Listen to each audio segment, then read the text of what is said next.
let's move on to the top 10, JD, because I got some. But this is the part where I have some motherfucking bones to pick with you, and I was saving my swear until this point because boy, golly gee willikers, throw a swear out and a golly gee willikers here. Do I have a bone to pick with you, JD? Before we get into that bone, what's your top 10 starting with number 10? Michael Williams or Michael Williams, edge from Georgia. Malachi Starks, safety from Georgia. Nick Scruton, edge from Texas A&M. James Pierce Jr., edge from Tennessee. Kelvin Banks Jr., offensive tackle, Texas. Abdul Carter, edge from Penn State. Tetiora McMillan, wide receiver from Arizona. Travis Hunter, wide receiver, corner, Colorado. Will Johnson, corner, Michigan. And Mason Graham, defensive line, Michigan. You ready for this top 10? Mm-hmm. At number 10, Calvin Banks Jr., offensive tackle, Texas. At number 9, Luther Burton the third, wide receiver out of Mizzou. Number 8, Will Campbell, OT, LSU. Number 7, what is it? Tatario McMillan? McMillan, wide receiver out of Arizona. Number 6, Shitter Sanders, quarterback, Colorado. We coming. Number 5, Cam Ward, my favorite quarterback in the draft this year. Quarterback out of the U. What? The U. Will Johnson, cornerback out of Michigan at 4. Mason Graham, number 3, D lineman from Michigan. Travis Hunter, wide receiver, cornerback out of Colorado. And the number 1 prospect in college. Put some respect on his name, JD. Where are my Ginties? Where are my Ginties, baby? Ashton Ginty, running back from Boise State. Let's start here. I'll leave the bone buried in the backyard for a little longer, JD. How good is Ashton Ginty? How good is this kid? And you knew, JD, that I had to put this guy. Like, here's the thing. Big board mock draft, completely different things, JD. Will Ashton Ginty be the number 1 pick in this draft? Absolutely not. But I will say this. If he keeps doing what he's doing and the betting, like his betting odds for 2 touchdowns a game is what most people's are for 1 touchdown a game. His 3 touchdowns a game was like plus 1,800. Like, that's it for 3 touchdowns in a game. JD, I will ask you this question. I know he plays for Boise State. The guy I'm going to throw out there played for a much bigger school. But when it's all said and done, could Ashton Ginty be draft-wise how we viewed Saquon Barkley? Could he be a top 5 pick in this draft? No, I really don't think so. What? Yeah, because Ricky. What? Saquon was doing what he was doing in college. He's doing it at Penn State. Well, he's doing it at Penn State, and he was doing it since a freshman. Mm-hmm. He had, like, Ginty had a good year last year, but again, I didn't know who he was. Mm-hmm. I mean, I don't think you knew. Nobody knew who he was, really. I did not know who Ashton Ginty was, but now I am the biggest Ginty in the world.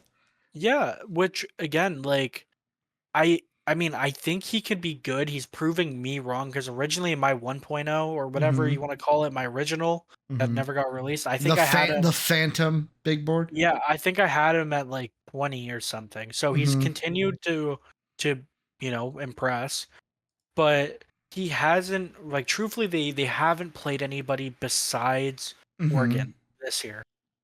So, and again, when you look at him from a size standpoint, he's 5'9", 215, which isn't bad, but Saquon was just built different in general too. I mean, I guess we're getting into it fully. Go ahead. Yeah. Okay. Yeah. So for me, Ginty is running back 1, obviously, but for me, like, again, maybe it can change if he continues to do what he's doing or it gets better. Mm-hmm. But I can't put a running back inside my top 10 players just because I don't value the position um like that. I don't. Um so for me, yeah, it's again they played Georgia Southern, they played Oregon, they played Portland State, played Mm-hmm. Washington State, played Utah State, and played Hawaii up until this point. And yes, he's dominated them. He's Mm-hmm. been the best player on the field for them. But I mean, and again, putting up almost a first down per carry is at 9.9 yards per attempt. That's Mm-hmm. insane. 17 touchdowns, great. Um, Again, I guess you would like him to be a little bit better receiving the ball. I guess that's like a little knock on him. He Mm-hmm. only has 39 receiving yards on 15 targets. But yeah, I mean, I don't blame you for putting him one, but I'm just not ready to buy into that type of hype because I don't think he's the best college running back we've ever seen. So, Uh, not saying he's the best we've ever seen. Well, if you're saying he was compared to Saquon, because I think Saquon. I said, could he be top 5 like Saquon? I know Okay. him and Saquon are very different running backs. Like here's the thing. When I think of guys that are Ginty's height, I usually think of guys like Ray Rice. Hmm. The only thing is Ray Rice was like 200 pounds. I believe you said Ginty was like 220. 209 Oh, okay. So very or similar. 215, 215. Sorry. Okay. So he's got about 10 pounds or so. About 10 or so pounds on Ray Rice. We saw Ray Rice be successful in this league, like very successful in this league. And I think there's a spot for Ginty. Now, me putting him at 1 is a big board standpoint. I don't know. Like, here's the thing. I could see him going top 5 in the draft, but it depends on what teams are in that top 5. And for me, there's one team that could be in the top 5 that I honestly think could take a stab at him. And that's the New England Patriots. Like, I look at the teams right now. Carolina probably won't. They'll go with the quarterback because they're panicking about Bryce Young and they're going to move on from him. Cleveland, Deshaun Watson's out for the year. They're going to want a quarterback. They're going to look for that. Tennessee could also be a quarterback looking team because I know their coach doesn't believe in Will Levis. The Jets, they already have Brees Hall and they drafted Braylon Allen last year. The Saints, they have Alvin Kamara. You have Jacksonville, they've got Travis Etienne. Vegas has got a lot of holes. They need a quarterback before they need a running back. The Giants, they could. What if the Giants did it again? I know the Daniel Jones questions, and they'll probably be like they should look for a quarterback first. But what if the Giants got into the top 5 and did it again, just like they did with Saquon and took Ginty? Like, there's going to be a team that needs a running back that'll need to get in there. Now, ideally, if we were talking mock draft, I think Ginty's perfect spot is with Dallas because Dallas needs a running back. He'll probably be there right now. About 15 is where Dallas is. We'll see what happens by the end of the year. But, like, you crap on the schedule, right? Which you're not wrong to. And you say like, oh well, the only tough thing they played was Oregon. The kids still put up 192 and 3 touchdowns against the number 1 team in the country. So like the one opponent they played that's a tough opponent, they only lost by 3 and the kid dominated them. So it's like, yeah, you could say the schedule's not that tough, but even against the toughest opponent that they had, they still barely lost to Oregon, and he put 3 touchdowns on them. So he delivered. Now, I will say, and this is what I'll throw it back to you, if Boise State wins the Mountain West, their only loss is to Oregon, they get a playoff appearance, Will that help him? Will that even boost him up towards like, okay, we could then maybe see him top 10, top 5? Yeah, I mean, like I said, again, he's not going to be stuck there. Again, even though I don't value the position, like I Mm-hmm. can confidently say I really do not see a world where I have him number 1 or top 3. But yeah, he could irk his way into the top 10 for me, absolutely. But Mm-hmm. again, it would take him continuing to do what he did, and if he makes the playoff and plays a good team, Mm-hmm. then yeah, maybe he would have to have another game like he did or a similar game to he did against Oregon because again, credit to him for having that sort of game against Oregon. But again, if that's a small sample size as well, right? Mm-hmm. Like I'm not trying to move the goalposts, obviously, but if he does it, if he Some people are like, going to say you are, though. You know they yeah, are. yeah, well, again, other people, you can make your own podcast then. But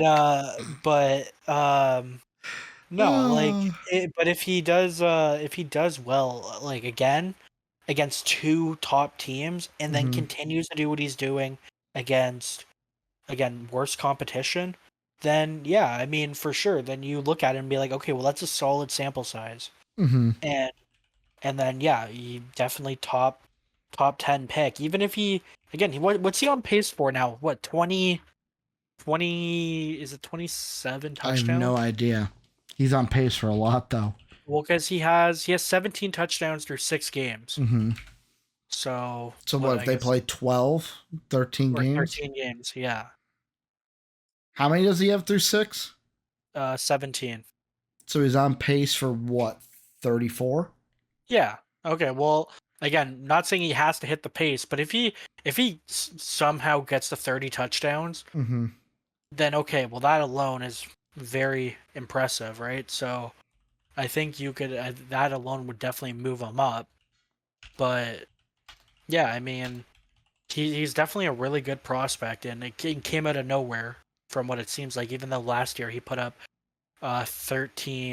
basically 1,300 yards. Um, but You want to hear yeah, something? You want to hear something impressive? yeah, Right now, he is 3 touchdowns shy. Like if the pace right now, he'll be at 34 at the end of the year. yeah. 3 touchdowns shy of Barry's 37, which is the record for rushing touchdowns in a season. That's insane, That's got to actually. be the goal, right? Is to break. If he breaks Barry Sanders' record, that Well, does who's that their do next game? anything for his draft stock? Well, of course, yeah, that definitely does, right? Because that's beating an all-time great. Mm-hmm. Their next game is against UNLV on Friday. Mm-hmm.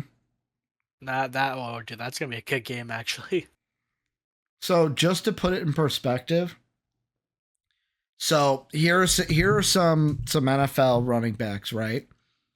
Um, looking at touchdowns per year, Monty Ball had 33, finished just behind Barry Sanders. Devin Singletary at Florida Atlantic had 32. You got Melvin Gordon in 2014, 29. Let's see. Derrick Henry, Alabama, had 28. Jay Ajayi, the Boise State running back, also had 28. Toby Gernhardt, 28.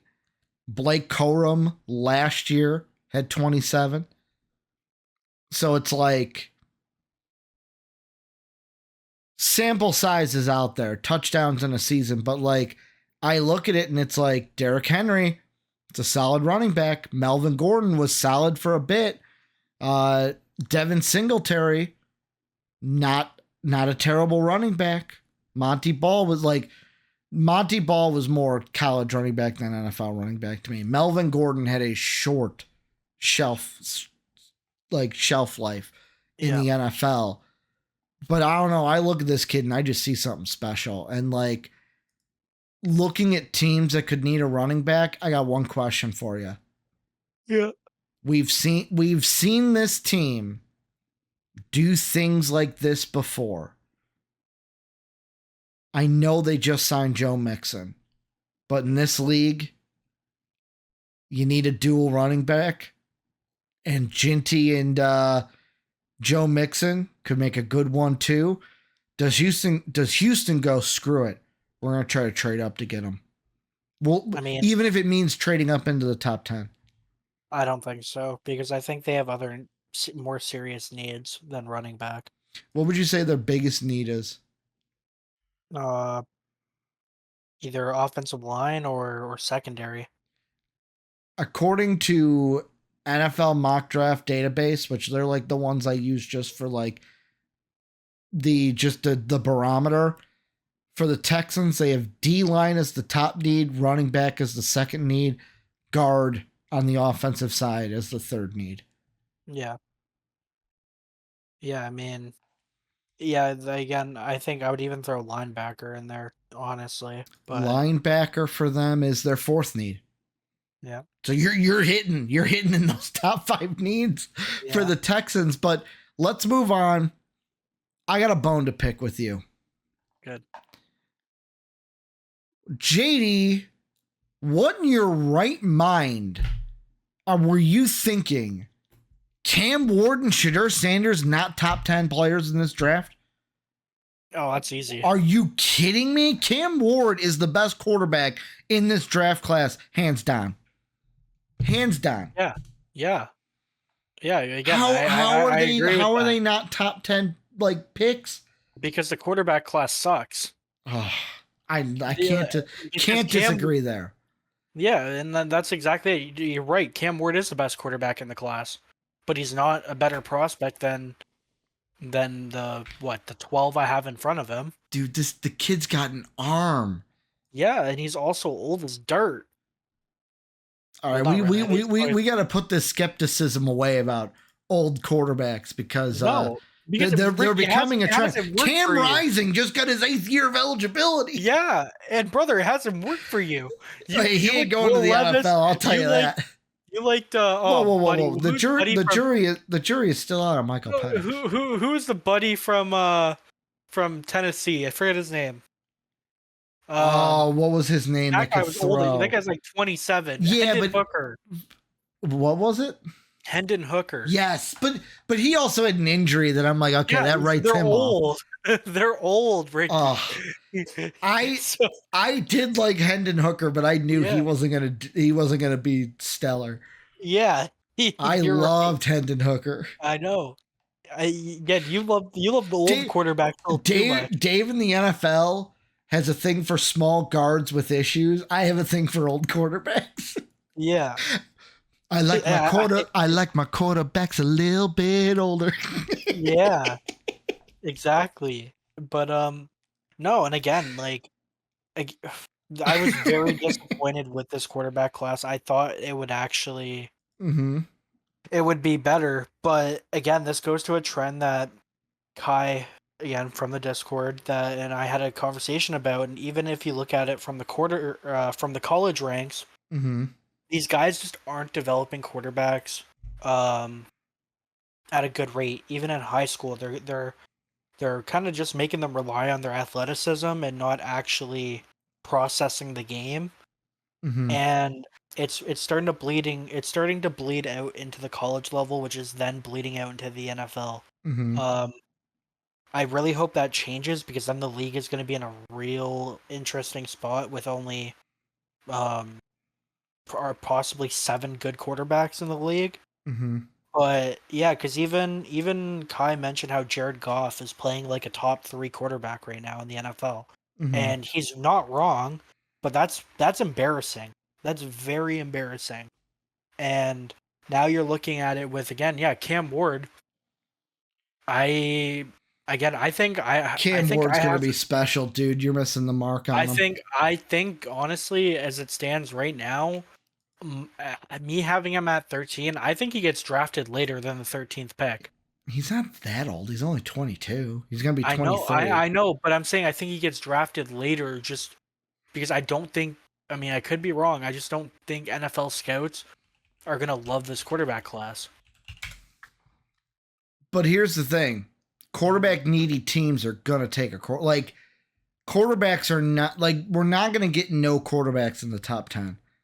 Quarterback needy teams are gonna go with quarterbacks. I mean,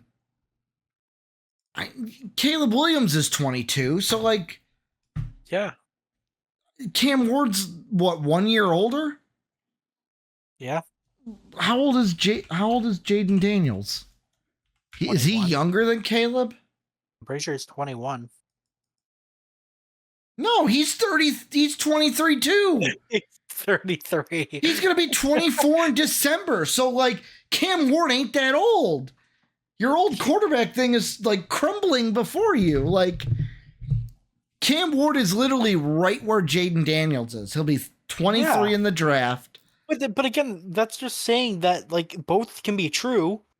Like, yeah, Jane Daniels has proven the theory wrong, I guess, but he was still an older quarterback prospect. So is Caleb Williams. Joe Burrow was 23 years old, turning 24. He was an old quarterback. But again, typically it doesn't work out like that.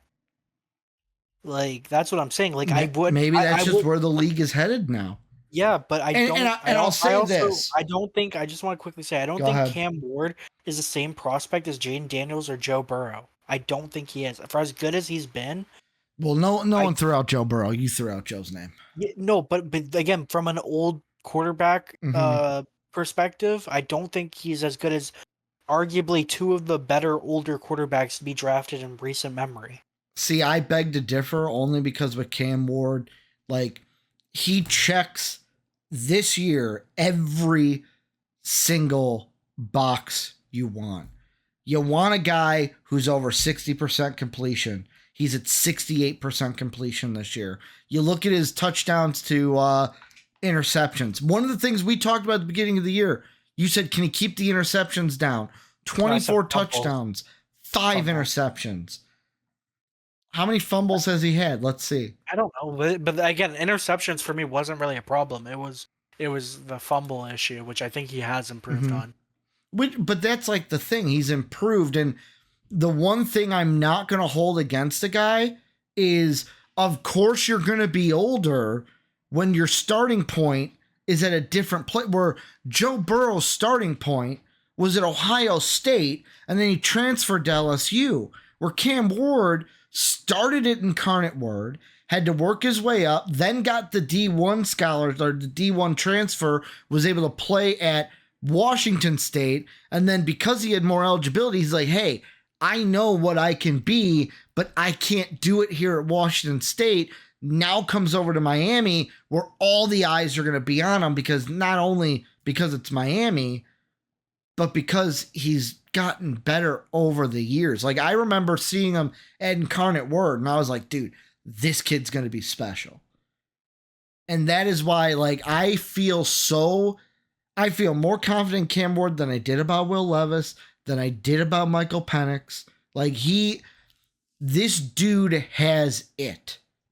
And to answer your question, so far through 7 games, Cam Ward only has 1 fumble. So that's improved from the 12 he had last year. And like the same thing with Shedeur Sanders. Are we going to knock him? His might have been a little bit different. He's been with his dad the whole time, but started at Jackson State, went with his dad to Colorado. Like, are we going to knock these guys who have different starting points, where it's like Will Levis was different? He was at Kentucky, started at Kentucky, went through Kentucky. But these two started low, like Carson Beck, Georgia through and through. These guys had to start somewhere smaller and work their way up just to get here. We're going to knock them because it took them, they started behind the 8 ball compared to the kid that got to go to Ohio State right away.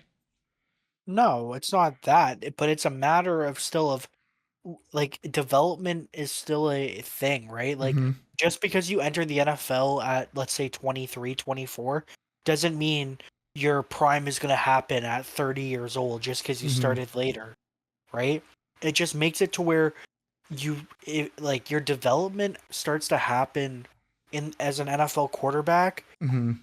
Like, usually you obviously start to see development in your, like, 2nd season, right?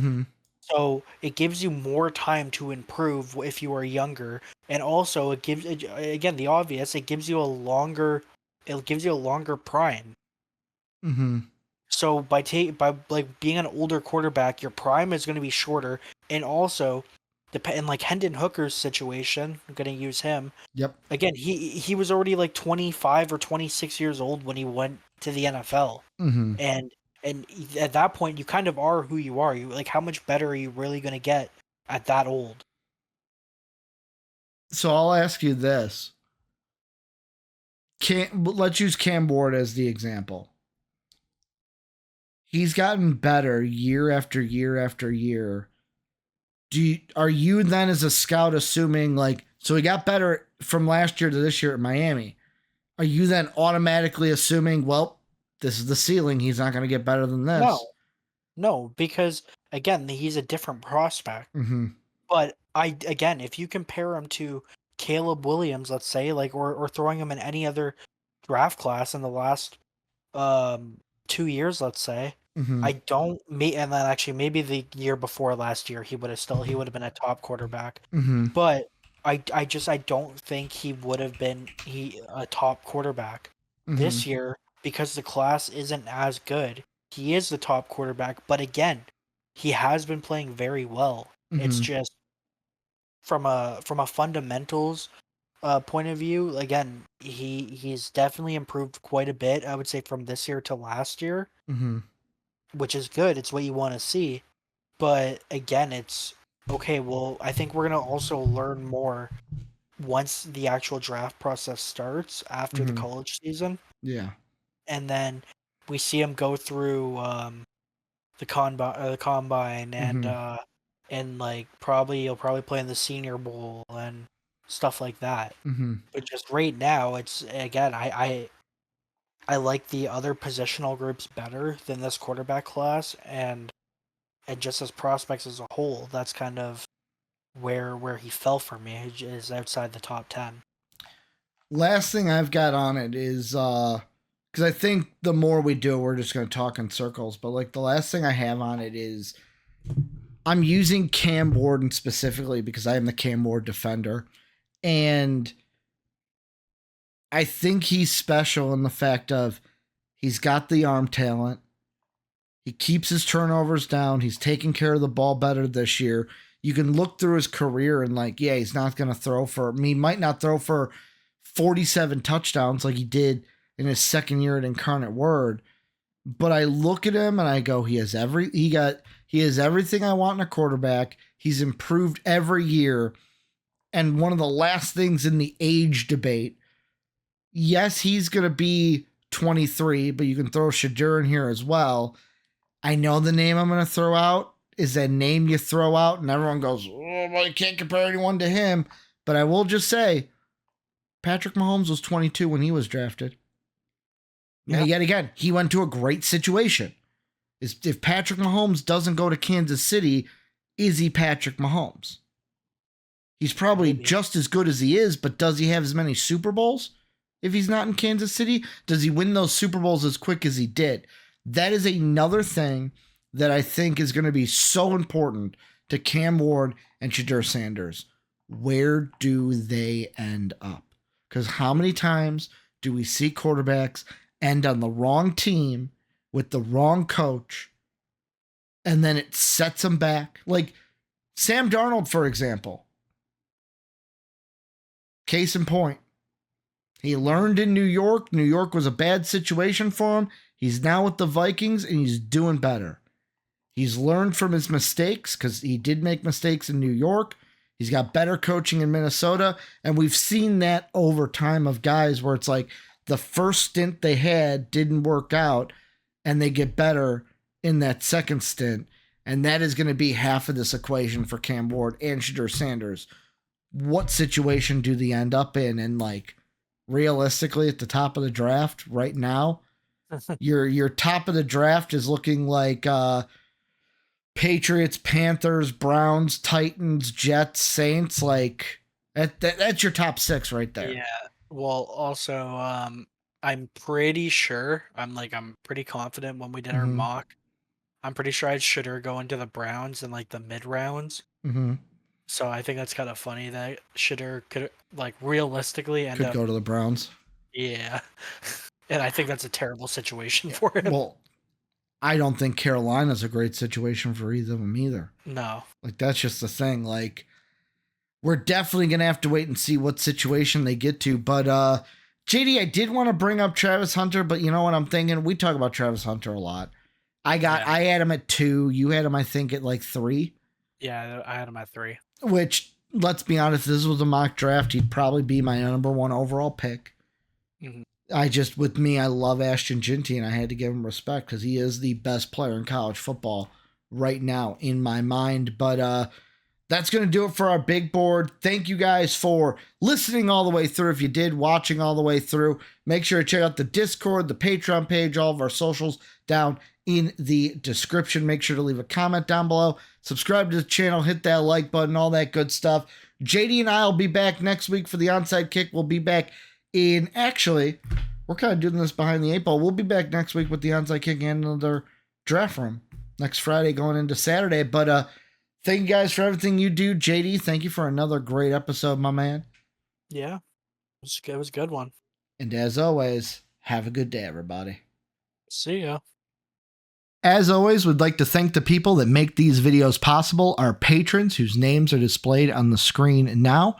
If you would like to become a patron, go ahead and click the Patreon icon in the bottom right. And if you'd like to check out another video from MVP Sports, hit the video in the upper left. As always, thanks for watching.